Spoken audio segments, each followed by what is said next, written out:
There's an episode in Mark Twain's Huckleberry Finn where Huck is deeply uncertain if he should tell Miss Watson where her runaway slave Jim is located.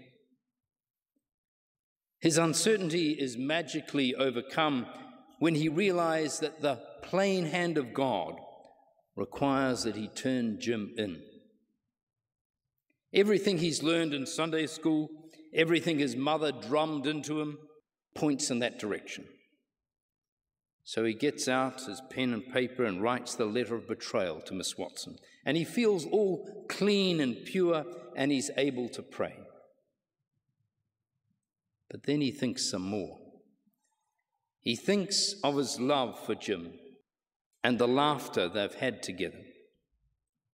He finally tears up the letter, says no to God, and declares, "All right then, I'll go to hell." And note that probably most of the audience believed in hell. Sometimes in life you come to a chasm. Behind you is all that you've known, including God, mother, and morality. And ahead of you is the unknown, seemingly godless, motherless, and immoral. Then breathing deeply, saying no to fear and yes to courage, you jump. My favorite definition of faith is the courage to jump. The opposite of which is not unbelief, but fear. Fear is the reaction to apparently insurmountable challenges. We fear failure.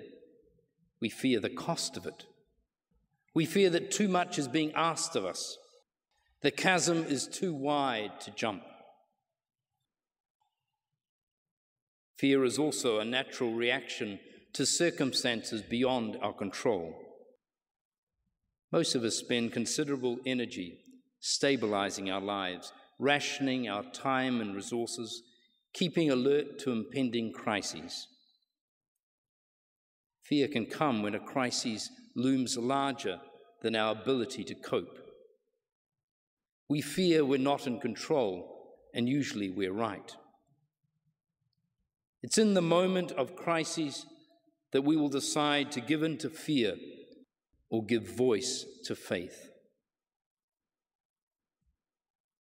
Giving in to fear usually involves a closing down.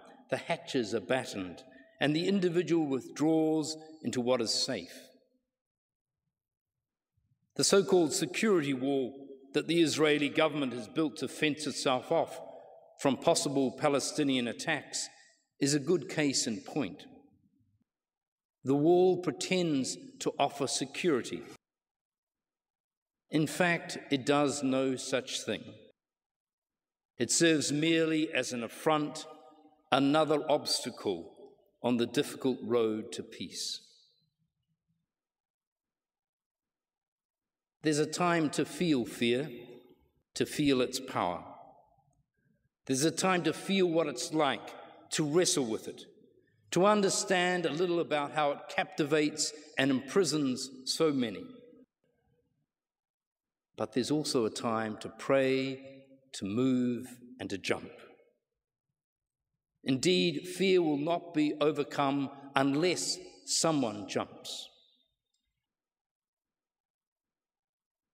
So this morning, set before you these words of prayer, journey, faith and beliefs, courage, change, and fear.